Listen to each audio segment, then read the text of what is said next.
Erin's mom and her twin had a recurring dream throughout their life about the same abandoned house. After they grew up and had kids, this is crazy. I have chills already. They decided to go to this house, and the stairs to the attic were the exact stairs that they had both seen and been dreaming about for decades. What? Wait, how did they know where this was? I have so many questions, but I've got chills, like literal goosebumps. What the...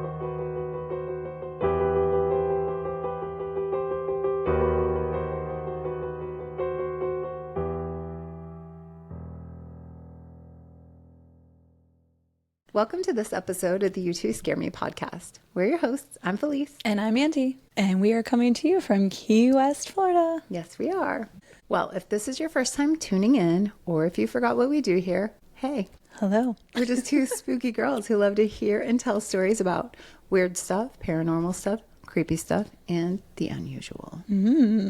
But don't worry. We respect the forces that make things go bump in the night, and we know to keep a safe distance.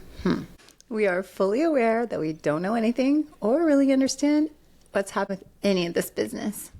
But that's okay. We make sure to laugh to keep it light as we work our way through the strange and unusual. We hope to bring you stories that make you question and give you a chill. A quick warning before we begin. This podcast is for entertainment purposes only. Our tales are drawn from folklore, history, and reported experiences, but we don't claim them as fact. Some stories may include sensitive topics, so listener discretion is advised. Dive into the shadows with us as we bring you haunting tales in this episode of the You Two Scare Me podcast. Shall we dive in? There's something about twins that has always unsettled people, myself included. It's the idea that two people can begin as one, that a single fertilized egg can divide and become two separate human beings, each with their own body, their own thoughts, their own lives, yet still carry something shared from that earliest moment of existence. That alone, well, also, obviously, that's not the only way to make twins, right? Okay. just so we're clear. Just so we're clear, I understand that there are a couple of different ways to make twins. It could be that way where an egg is divided, or you can have a couple of eggs. Okay, different situations. But either way, the twin situation, sharing a womb, that's what we're talking about here. Yeah, lays the foundation for some weirdness. Yes, it does. And it's enough to make you pause and listen to some strange stories. These kinds of stories do not fade over time or disappear under scrutiny, but they keep resurfacing across decades, cultures, and completely different lives. These stories suggest that whatever connection exists between twins might not fully disappear when they become two separate people. There's one type of story that comes up more than any other, and it tends to begin the same way every time. It begins with a moment that feels ordinary, almost forgettable, until it isn't. A twin wakes up suddenly in the middle of the night with a feeling that something's wrong. There's no sound, no obvious reason, just a sharp, overwhelming sense of dread that refuses to go away. Sometimes it's described as anxiety, sometimes as panic, and sometimes as something much more physical, like a pain that does not seem to belong to them.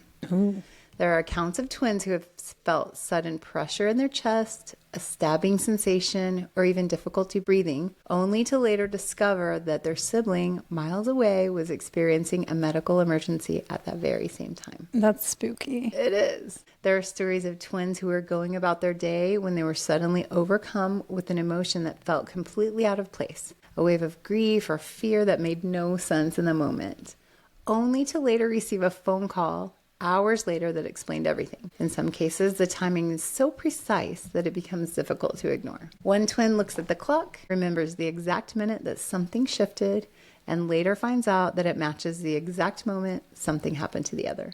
So our friend from work, Ashley, is an identical twin, and she told me that she knew that her sister was pregnant even before she did. Whoa. She just knew. And we have another friend, Erin, whose mom is an identical twin. And Erin had some crazy stories about her mom. One of the twins had a toothache when they were kids, so their mom, Erin's grandma, took them to the dentist, but she didn't have a cavity. So the mom went ahead and had the other one's teeth checked. Guess what? Cavity. What? So the other one was feeling the pain. She said that both twins would wake up screaming from the same dream. Basically, Ooh, I gotta chill with that. I know, isn't that weird? Yeah. Ooh, I wonder if they can see each other in the dreamscape. You know what I mean? Oh. Like, you're like, oh, hey, you're here too. Or if they're both experiencing, like, you know what I mean? They're both like dreaming Like the same, single point of view, experiencing the same thing. dream. Ooh, I don't know. We should ask Amy. Yeah. Yeah. Basically, every set of twins that I spoke to told me that they would wear the same outfit on the same day, unbeknownst to each other. Or they would go to call the other one only to have the phone ring and it was their twin calling. You know, just those kinds of little idiosyncrasies. It's easy to hear anecdotes like these and reach for an explanation. To say that with enough people in the world, coincidences are bound to happen. And that some of those coincidences will naturally feel more meaningful than they actually are. That explanation works up to a point, but it starts to feel less convincing when the same kinds of stories appear again and again, told by different people who have no connection to each other, describing the same kinds of sensations, the same kinds of timing, the same quiet certainty that something was wrong before they had any reason to know it. Whoa. What makes these stories even more difficult to dismiss is that they're not always dramatic. Some are so small, so ordinary, that they feel almost more unsettling because of it. Twins who pick up the phone to call each other at the same moment, twins who buy the same item on the same day without ever speaking to each other, twins who start telling a story and realize halfway through that they're using the exact same words, as if they're pulling from a shared script. Have you seen those girls online? These ladies. This is actually funny. And they're like, I think they're Australian. And they are trying to prove that they just finish each other's sentences nonstop. It's like, seems a little, they're like, and then my mom, have you seen it? They're like, and they both say it, but it's like, it's almost like a little SNL skit because they're like sort of looking at each other and like finishing the word that the other one starts, you know? I don't know. It's funny. I don't know if that's, I mean, they claim that that's their twin sensation, but Twin sensation. I don't know. Twinsation. That's funny. You can feel where the line is supposed to be. You can feel where coincidence is supposed to end and something else is supposed to begin. The problem is that twins seem to live right on top of that line, constantly shifting in ways that make it difficult to define. Some of the most well-known examples come from twins who were separated at birth. Oh, I love these stories. Yeah, which removes the most common explanation right away. If two people grow up together, it makes sense they would develop similar habits, similar ways of thinking, similar preferences. When that shared environment is removed completely, those similarities start to feel different. There was a long-term research project conducted by the Minnesota Study of Twins Reared Apart. That's a long name. Oh, wow. That is a very specific. Yeah. Which followed identical twins who had been separated early in life and raised in completely different environments. The goal was to understand how much of who we are comes from genetics and how much comes from the world around us. What researchers found was fascinating, but a little unsettling. We love unsettling. Yeah. Twins who had never met often shared strikingly similar mannerisms, habits, and life choices. Some had the same posture, the same laugh, the same way of gesturing when they spoke.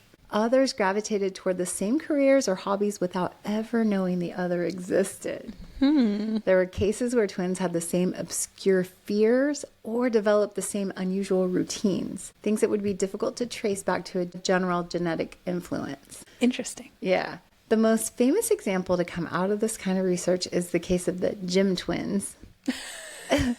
Two identical brothers who were J-I-M, Jim. J-I-M, Jim, who were separated as infants and reunited decades later. Their story's been told countless times because of how specific the similarities were. Both were named James by their adopted families. Both had childhood dogs named Toy. Both married women named Linda, divorced them, and then later remarried women named Betty. What? Both named their son James Allen, although spelled slightly differently. Both worked in similar fields, drove similar cars, and shared the same habits, including nail biting and chronic migraines. A migraine is a habit. I guess. I don't know. At a certain point, listing those similarities starts to feel less like a coincidence and more like a pattern. But even then, there's still a way to explain it. Genetics can influence personality, and personality can influence decisions. If two people share the same underlying tendencies, it makes sense that their lives might follow similar paths. But I don't know. I don't know. Like the marrying and the names and the all that. That's really weird. That's like even their dogs had the same name. Right. Yeah. I Linda don't know. and Betty, and then all like that's very weird. Yeah, those are very, very coincidental. What becomes harder to explain is how specific those paths can be and how those patterns appear in ways that feel almost scripted. This is where the conversation begins to shift. It stops being just about behavior and starts becoming about connection. But just what is that connection? There are people who believe that twins do not just share DNA, but something less tangible, something that has more to do with awareness or perception than biology. Psychic connection. Yeah. The idea of twin telepathy has been studied, tested, and largely dismissed by the scientific community, with researchers pointing out that there's no reliable evidence that one twin can transmit thoughts or information to the other without some form of physical communication.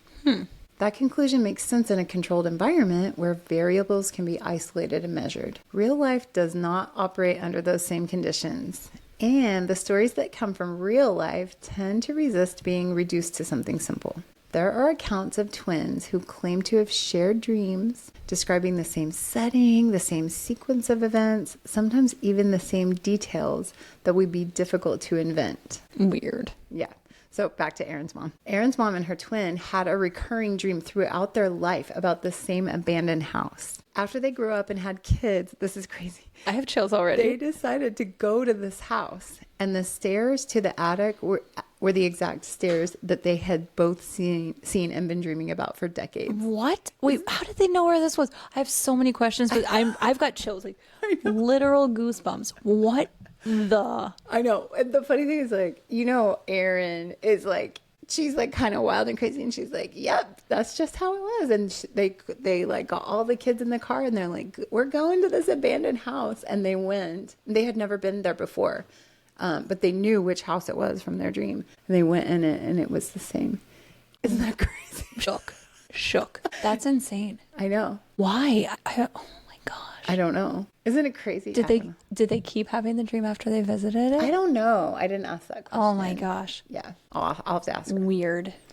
There are twins who describe a kind of ongoing awareness of each other, not in a way that feels like hearing thoughts, but in a quieter way, like knowing when the other person is upset without being told, or feeling a sense of calm when they know that the other is safe. And that same thing, like with, knowing health things about each other or whatever. Some of this can be explained by emotional closeness, especially in twins who maintain a strong relationship throughout their lives. There are, however, cases that go beyond proximity or communication. Some of this can be explained by emotional closeness, especially in twins who maintain a strong relationship throughout their lives. There are, however, cases that go beyond proximity or communication. Cases that suggest that something does not rely on being physically near each other at all. So our friend Amy is an identical twin, and her sister lives in Europe. They're in constant contact. The interesting thing is that her family actually has 2 sets of twins and 1 older sister. Oh, I forgot that. That's funny. Yeah. And although they're all siblings, each twin set is much closer to each other than they are to the other siblings. I think that makes sense. Yeah. And the poor big sister. I know. I always feel bad. I do too. The same goes for Ashley's family. Did you know Ashley has another set of twins? No, a brother I and didn't sister. know that. Yeah. And she said the same thing. Like, she and her twin are very close, and the other set of twins are very close. And of course, they all love each other, but it's not the same bond. Right. Yeah. There are also cases that move out of the emotional and into the physical, which is where things become even more difficult to categorize. The story of Krista and Tatiana Hogan is one of the most extraordinary examples of what a connection between 2 people can look like when it's physically present in the brain. These twins are joined at the head. Okay. And what makes their case so unique is that their brains are connected in a way that allows for shared sensory experiences. Weird. When one twin sees something, the other can respond to it. When one is touched, the other may react. There have been observations suggesting that they can experience aspects of the same sensory input as though their awareness overlaps in certain moments. Whoa. Isn't it crazy? Yeah. It's not speculation. This is something that's been studied and observed in a medical context, which raises a question that feels difficult to ignore. If the human brain is capable of sharing experience under certain conditions, even in a very specific and rare case, it becomes harder to say with absolute certainty that no form of connection could exist in any other context. That doesn't mean that twins who are not physically connected share thoughts or sensations in the same way. It does, however, open the door to the possibility that the human experience of consciousness might be more flexible than what we fully understand. I totally think that. Absolutely.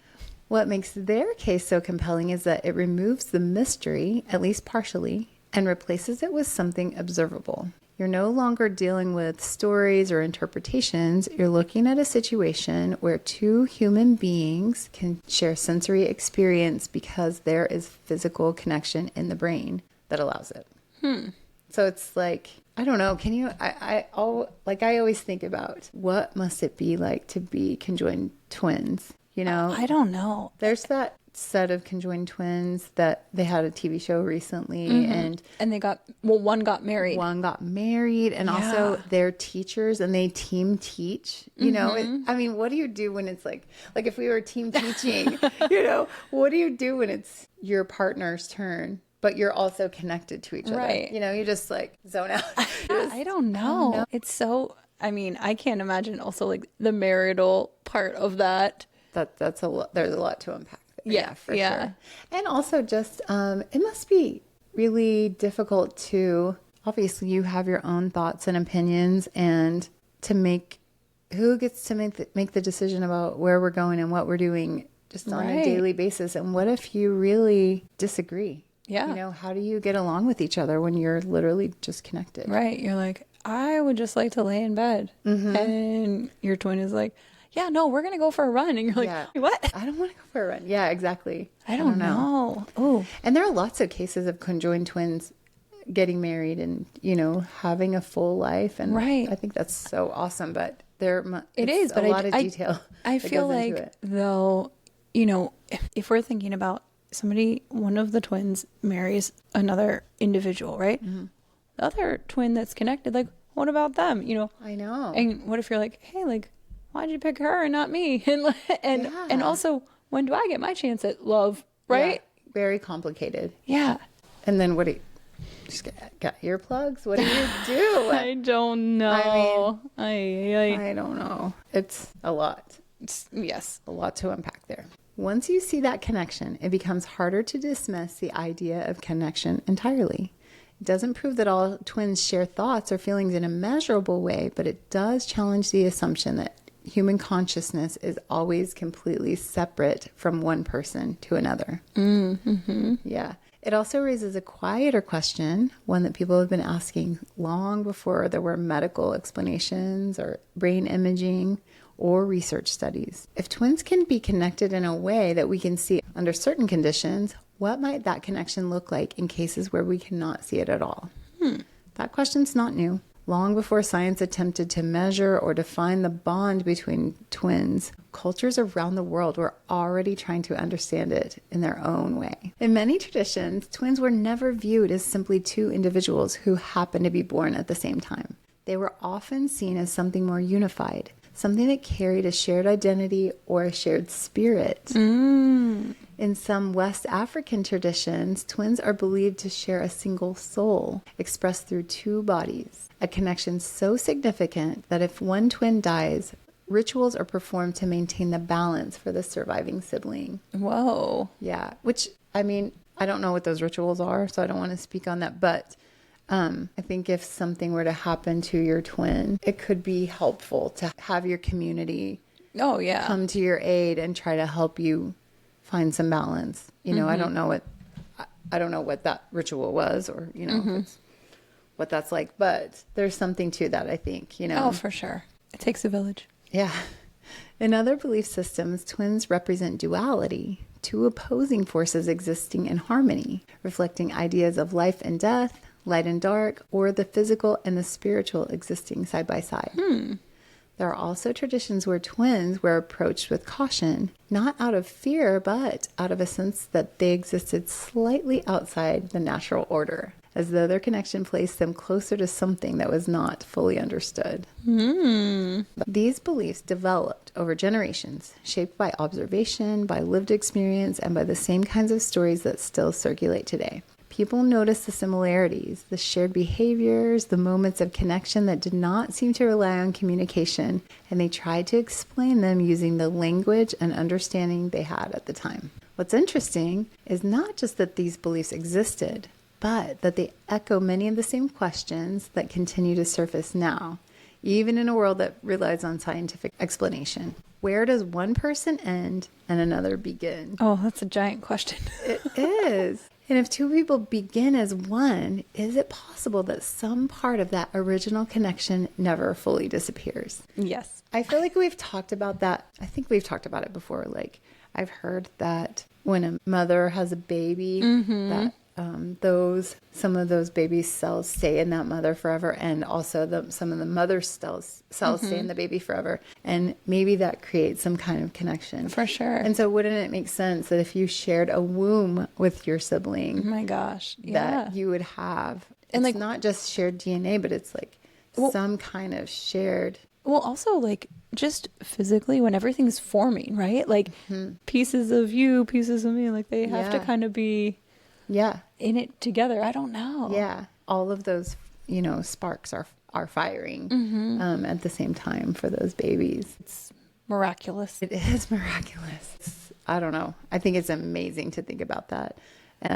Like, maybe that them forming together in the womb does create some kind of, like, line between their two consciousnesses. Yeah. I don't know. I also think, that idea that you mentioned about, like, some people or some cultures believe that they share a single soul. So that's a whole other thing about twin flames and, that kind of thing. But the fact that twins, people who are growing, developing in the same tiny space could share a soul. I feel like, whoa, that's something. Yeah, I never thought about that. Me neither. I don't know. When I was pregnant, I was afraid that I was going to have twins. Afraid / also, like, hoping, because we were like, okay, we'll have 2 and we'll be done. Yeah. But because there were twins run on my side of the family, and like back a few generations, they were like, I think how it went was like twins married twins. Oh, okay. Anyway, it didn't happen. Didn't happen. No. Well, maybe next time. Modern science approaches those same questions differently, focusing on measurable explanations and testable theories. But even with all that progress, there are still moments that resist being fully explained. The connection between twins becomes even more difficult to define when it intersects with loss. There are stories of twins who describe feeling something shift at the exact moment their sibling dies. Aww. Even when they're miles away and when there's no way for them to know. Some describe it as a sudden emptiness. Aww. Others as something sharper, something immediate, like a connection being severed in real time. Oh, I have chills. It's heartbreaking. Most of those stories are anecdotal, deeply personal, and difficult to verify. Every once in a while, though, a case surfaces that's documented, investigated, and still refuses to offer any clear explanation. So this is the story of the Eller twins. In April of 1962, inside Broughton Hospital in Morganton, North Carolina, 2 identical twin sisters died within minutes of each other in separate wards. Their names were Betty Jo and Bobby Jean Eller, and they were 31 years old. There were no signs of violence. There was no indication of poisoning. There was no medical explanation that could account for what happened.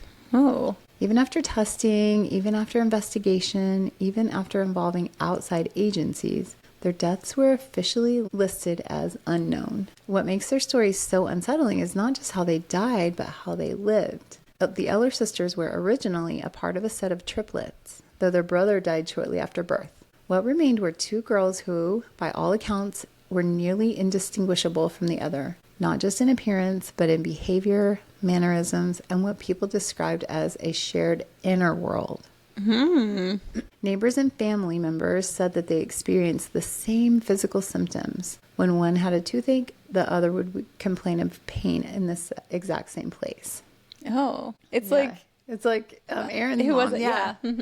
They dressed alike, sang together, moved through life side by side in a way that made it difficult to think of them as separate individuals. As they got older, their lives became quieter and more withdrawn. Both were eventually diagnosed with schizophrenia, condition that at the time was not well understood and often treated with isolation and heavy medication.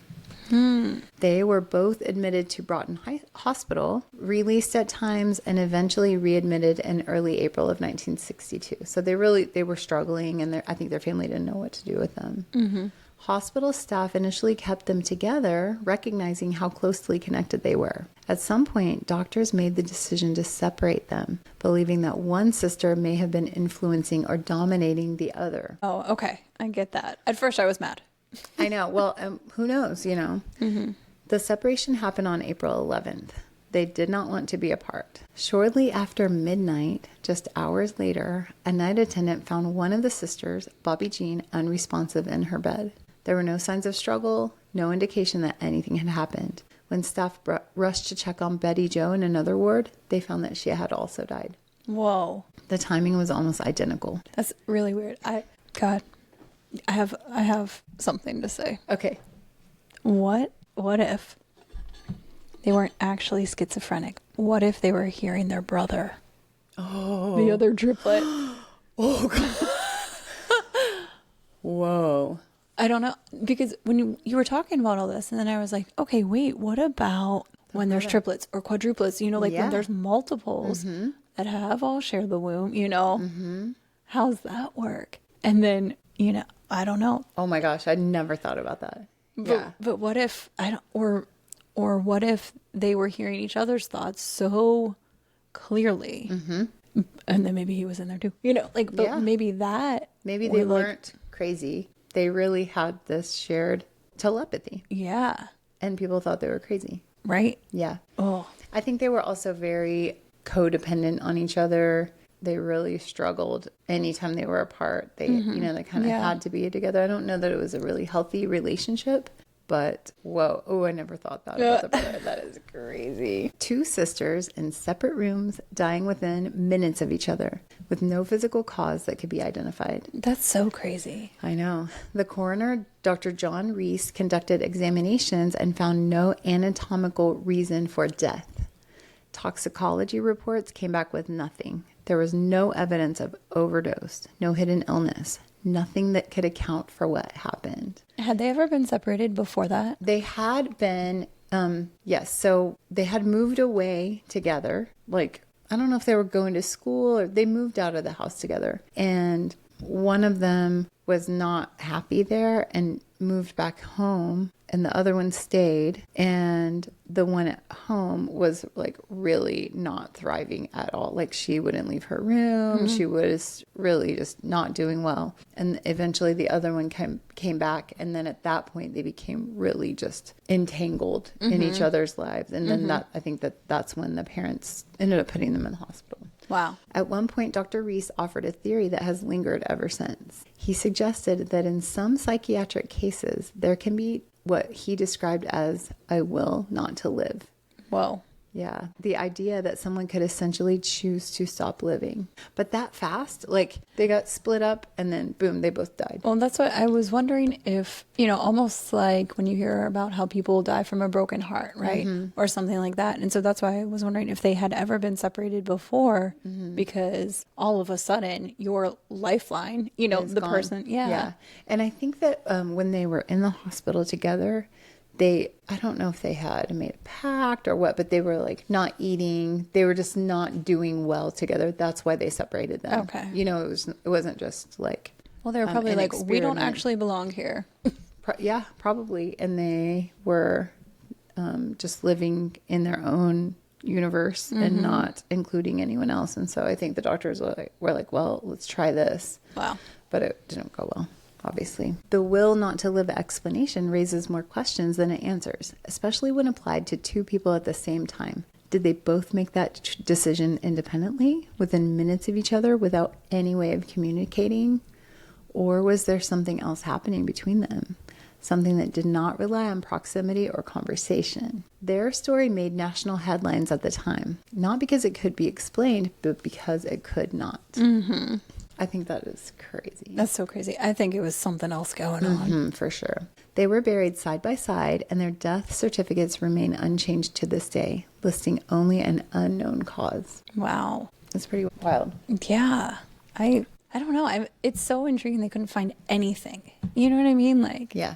because I could understand, in my mind, it's like if one of them suffered some, I don't know, an embolism, who knows, right? Like a sudden death, and then the other one like felt it. I could understand that. But the fact that they both just can't explain anything, that's really weird. I know. And sad. Oh, yeah. Grief is powerful, and it can shape the way that people interpret their experiences. But the consistency of these accounts adds another layer to the question of what that connection might be. What does it mean to lose someone who began as part of you?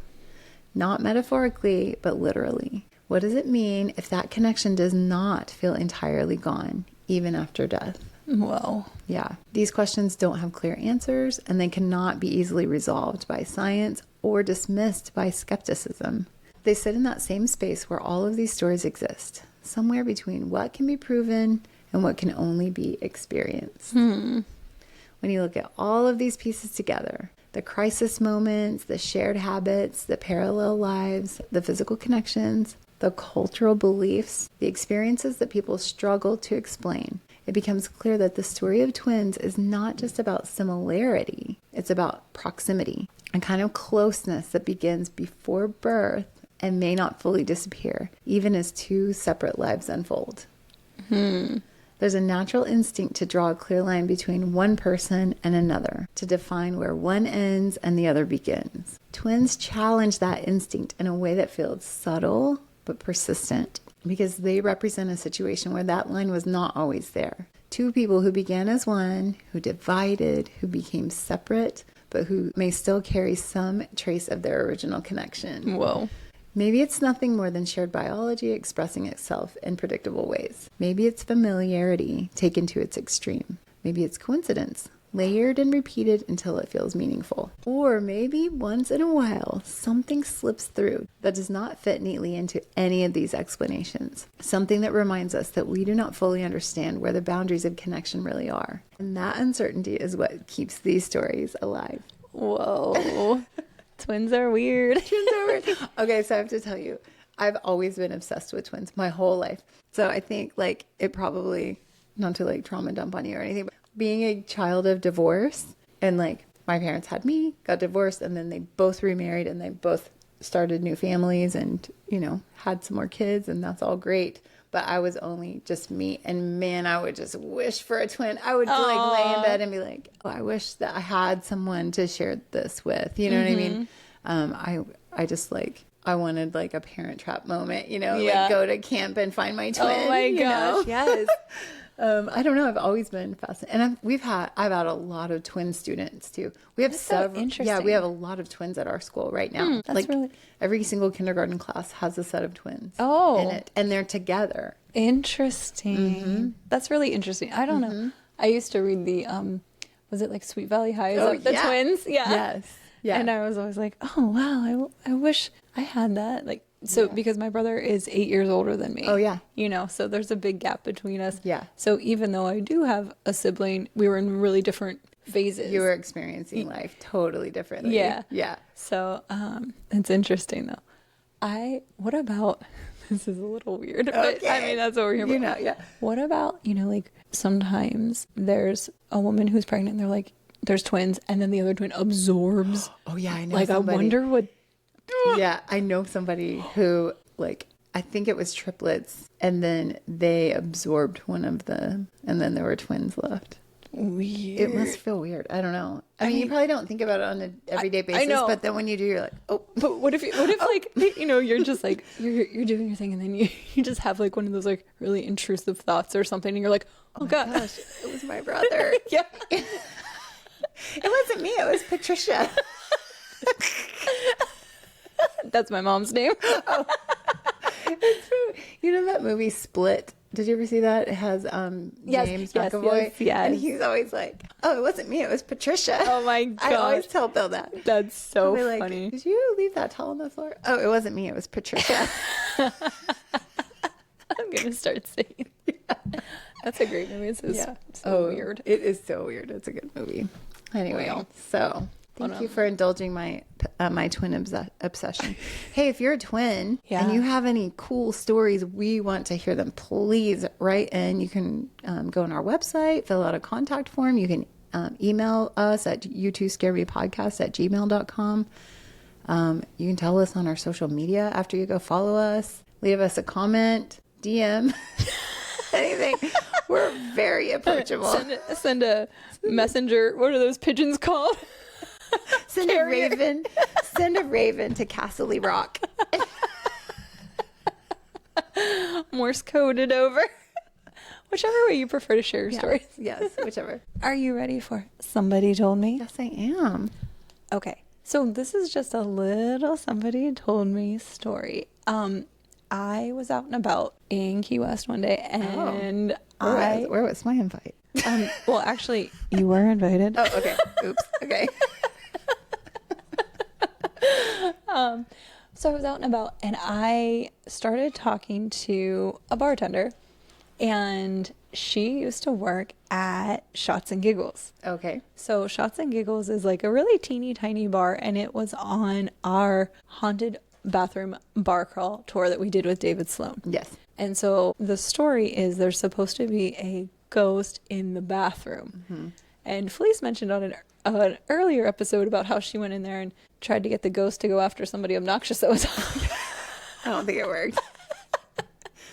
But Still anyway, waiting to get that one worked. regardless. Yeah. So this bartender used to work at Shots and Giggles, and she told me that there was an unsolved murder there, which I think we already knew. Yeah. And so a lot of the people who work there, when there are spooky things happening, they say that the ghost is Frank. Okay. And so Frank is the person who was murdered. And back then when she worked there, they even put like a tape outline of a body on the floor. Oh my gosh. And she's like, so that was like a little macabre and a little bit weird, but like, you know, but that's what we did. Anyhow, while she was working there though, I was like, well, did you experience Frank in any sort of way? She's like, oh yeah, all the time. So she said she would be working, and she saw several times bottles, like full on liquor bottles, go flying. Whoa. Mm-hmm. And then she said the other thing about Frank, which is how she referred to him, and I think a lot of them did at that time, was that Frank liked things a certain way. Like things had to be lined up in a particular order, and if things were out of place, boom, they get knocked down. Oh my gosh. Uh-huh. Hey, correct me if I'm wrong. Isn't Frank also the bathroom ghost at the haunted firehouse? Isn't that the same, supposed to be the same Frank? Is it? I don't know. Well, I know who we can ask. Yeah. He's like, you girls are... He's like, you Get it idiot. straight. He's like, have you read my book? It's all in there. We're like, well, we have. We have terrible memories. I know. Also, look, I kind of think so. Because didn't he get shot on the porch of that? But and also, wasn't that house somewhere else or something like that? There's something weird about where it was, but I remember he came out like on the steps, got shot, right? And then, but his murder was never solved, or like murderer was never found. Anyway, but yeah, so Frank the ghost was very particular, likes things in a certain order, things done a certain way, and if you don't fall in line, He's gonna knock it over. Oh, but Frank, but tricky. she told me though, she was like, oh yeah, I would see bottles flying. That's crazy. I mean, that's a lot of energy to manipulate like that. Also, it's the bars around here are they're busy. It's not like maybe late at night you get a quiet moment, but every night goes late in Key West, and so you know that stuff is happening in front of a lot of people. Right. You know what I mean? Yeah. It's maybe as you're closing, you know, or right, you know, as you're tying up the register or whatever, you get a quiet moment, but nothing's ever really calm or quiet in the bar scene of Key West. Right. So, ooh, Yeah. that's crazy. I was like, wow, that's awesome. And she's like, does that count? I'm like, yes. Yep. Keep them coming. That counts. That's pretty crazy. Ooh, thanks for sharing that one. Yeah. That's a good one. Thanks so much for telling me that story, bartender whose name I can't remember at this moment. And thank you to all of you for listening to this episode of the You Two Scare Me podcast. Have you checked out our website, you2scaremepodcast.com? You can find blog posts about our episodes, cool photos of us, and links to buy our spooky gear. Yes. Listeners, do you like what you hear? Help us reach more ears by sharing the show with your fellow weirdos, subscribing to our YouTube channel, and joining our Patreon. The link is in the show notes, or you can just go to patreon.com and search You Two Scare Me podcast. You can also help us by rating and reviewing us on Apple, Spotify, YouTube, iHeart, or wherever you get your podcasts. The ratings and reviews really, really do help us. And they brighten our day. Yes. Don't forget to check our social media. Find us on Instagram at you2scareme_podcast or on our Facebook page, You2Scare Me Podcast. You can even follow us on TikTok. Just search You2Scare Me Podcast, no spaces. Got it. Remember to send us your own spooky stories for our Somebody Told Me segment at you2scaremepodcast@gmail.com. That's YOUTWO scaremepodcast@gmail.com. Thanks for wandering through the shadows with us. Until next time, stay curious and beware what lurks beyond the light.